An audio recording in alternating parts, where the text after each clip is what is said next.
नमस्कार दोस्तों, आप सभी का आपके अपने यूट्यूब चैनल जीएस दरबार में हार्दिक स्वागत है। दोस्तों, आज हम लोग इस वीडियो के माध्यम से सामान्य अध्ययन से संबंधित जो है 20 महत्वपूर्ण प्रश्नों की चर्चा करेंगे। तो आप सब वीडियो के लास्ट तक जुड़े रहिएगा। जैसा कि पहला प्रश्न है कि रोमन साम्राज्य के साथ भारत का व्यापार रोम पर किसके आक्रमण के साथ समाप्त हो गया? अरबों द्वारा, हंगेरियाई द्वारा, हूणों द्वारा या तुर्कों द्वारा? तो इसका सही जवाब क्या हो जाएगा? हूणों द्वारा। हूणों के आक्रमण के बाद जो है भारत और जो रोमन साम्राज्य का जो व्यापार होता था वो समाप्त हो गया। आइए अगले प्रश्न की चर्चा करते हैं। प्रश्न संख्या 2 है, भारत में डाक व्यवस्था शुरू करने वाला ब्रिटिश गवर्नर जनरल था? Lord Dalhousie, lord Cripps, lord Curzon या माउंटबेटन? तो आप सभी को पता है डाक व्यवस्था किसने शुरू की थी? लॉर्ड डलहौजी ने। ऑप्शन ए इसका सही जवाब होगा। बाकी आपको सभी को पता होगा कि जो क्रिप्स प्रस्ताव आया था 1942 में आया था। इसी के साथ लॉर्ड कर्जन को आप जानते होंगे कि इन्होंने जो है बंगाल विभाजन किया था 1905 में। और लॉर्ड माउंटबेटन कौन थे? तो ये भारत के जो है अंतिम गवर्नर जनरल थे। आइए अगला देखते हैं। प्रश्न संख्या 3 है, ग्लोब पर कर्क रेखा भारत के कितने राज्यों से होकर गुजरती है?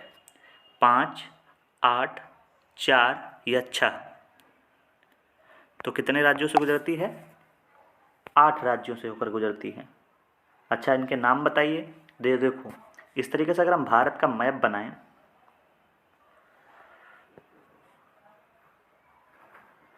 ये भारत का मैप है, तो यहाँ से जो है क्या जाती है? यहाँ से जाती है कर्क रेखा। तो कितने राज्यों से होकर गुजरती है? तो इसमें जो है आपका हो जाएगा सबसे पहले गुजरात, फिर राजस्थान, फिर उसके बाद में मध्य प्रदेश, फिर छत्तीसगढ़, झारखंड, पश्चिम बंगाल और त्रिपुरा, मिजोरम। इस तरीके से 8 राज्य से जो है कर्क रेखा गुजरती है। सबसे ज़्यादा कर्क रेखा किस राज्य से गुजरती है? तो हम बताएंगे मध्य प्रदेश से। आइए अगला देखते हैं। प्रश्न संख्या 4 है, सर्वोच्च न्यायालय में प्रथम महिला न्यायाधीश कौन थी? उमा भारती, सुष्मिता सेन, एम फातिमा बीबी या कर्णम मल्लेश्वरी?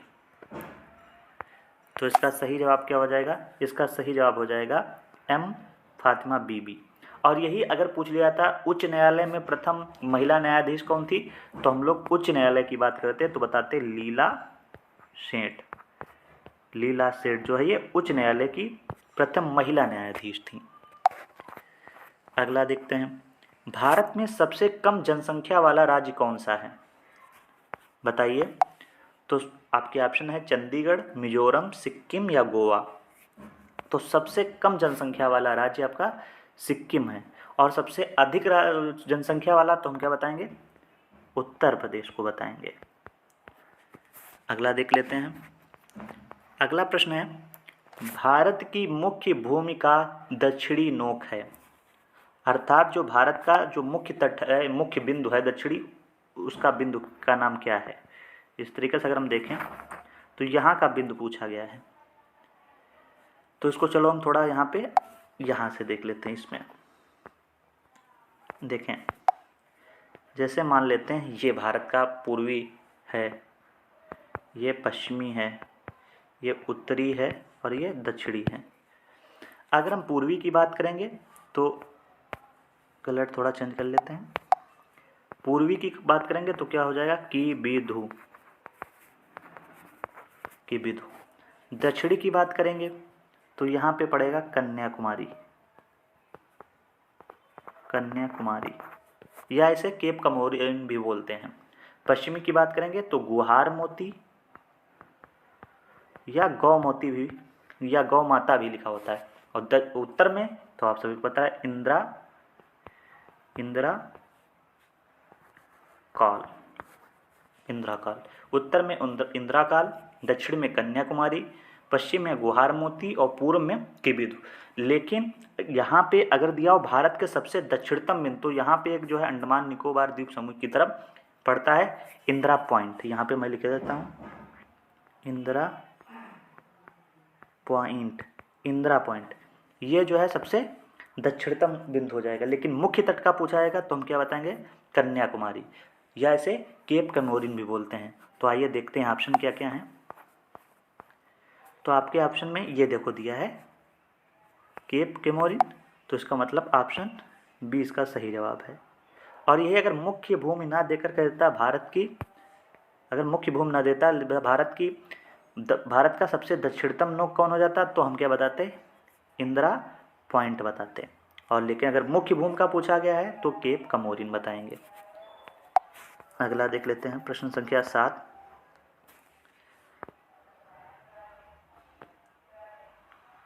प्रश्न संख्या 7 है, भारत के कोरोमंडल तट सर्वाधिक वर्षा होती है। तो आप सभी को पहले पता होना चाहिए कोरोमंडल तट किसे कहते हैं।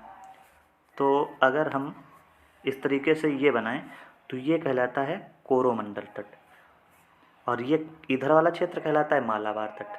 तो कोरोमंडल तट पर वर्षा किस किस महीने में सबसे अधिक होती है, तो इसका सही जवाब हो जाएगा अक्टूबर और नवंबर में। क्यों होती है, क्योंकि जब इधर जून से जब मानसून जाता है तो वो लौटता हुआ मानसून अक्टूबर नवंबर में जो है कोरोमंडल तट पर वर्षा करता है, जिसे तमिलनाडु में आम्र वर्षा भी बोलते हैं, या लौटता हुआ मानसून भी बोलते हैं उसको। प्रश्न संख्या 8 है, भारत में पहली बार जनगणना कब हुई थी? 1861, 1872, 1886 या 1899? इसका सही जवाब क्या हो जाएगा, 1872। आप सभी को कमेंट बॉक्स में बताना है कि किसने से करवाई थी सबसे पहले जनगणना।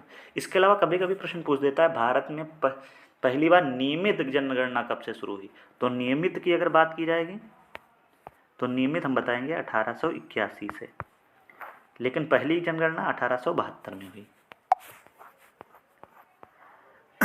अगला प्रश्न है, अरावली पर्वत श्रृंखला के संदर्भ में निम्नलिखित कथनों पर विचार कीजिए। इसकी सीमा गुजरात से शुरू होकर राजस्थान हरियाणा से होकर दिल्ली तक जाती है। अगला है, यह भारत की प्राचीनतम पर्वत श्रृंखलाओं में से एक है। आपको बताना है कौन से कथन सही हैं। पहला, ना तो एक ना तो दो, एक और दो, दोनों, और या फिर केवल दो। तो बताइए इसका सही जवाब।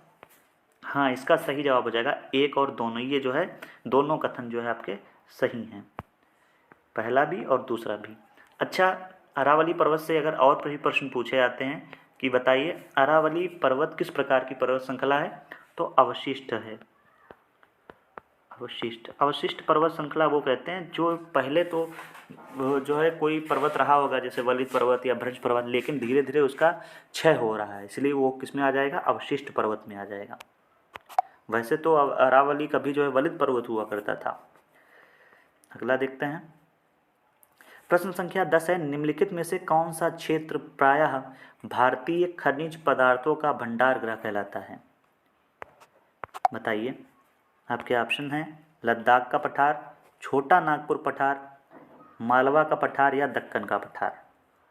तो ये तो सभी को पता होगा कि जो छोटा नागपुर का पठार है इसे जो है भारत का खनिज पदार्थों का भंडार गृह कहते हैं। और है कहाँ ये, तो हम बताएंगे ये है झारखंड में। अगला देख लेते हैं, प्रश्न संख्या 11, भारत की सबसे बड़ी जनजाति कौन है? गोंड, भील, संथाल या थारू? तो इसका सही जवाब क्या हो जाएगा, भील। भील जो है सबसे ज़्यादा भारत में पाई जाती है और लगभग में जो है 38%।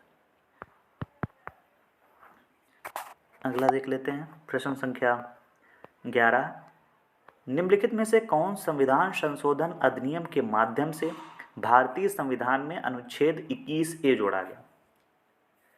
तो पहले ये बताइए 21A में क्या है, तो 6 से 14 वर्ष तक के बच्चों को निःशुल्क शिक्षा है। किस संविधान संशोधन के द्वारा जोड़ा गया? 44वें या 42वें, 91वें या 86वें?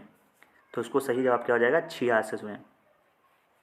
86वें संविधान संशोधन के द्वारा जो है अनुच्छेद 21A जोड़ा गया था। अच्छा, इसी तरीके से अगर आप बताएं 42वें संविधान संशोधन, तो इसे क्या बोला जाता है, लघु संविधान भी बोला जाता है। और 44वें संशोधन में क्या जोड़ा गया था? तो हम बताएंगे हाँ, जो मूल अधिकार था संपत्ति का अधिकार, उसको हटाकर जो है अनुच्छेद 300A में रख दिया गया था। चलो अगला देखते हैं।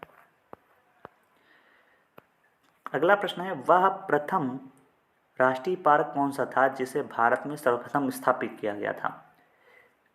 Corbett national park, Bandipur national park, Periyar national park या इनमें से कोई नहीं? तो ये भी आप सभी को पता होगा, इसका सही जवाब क्या हो जाएगा?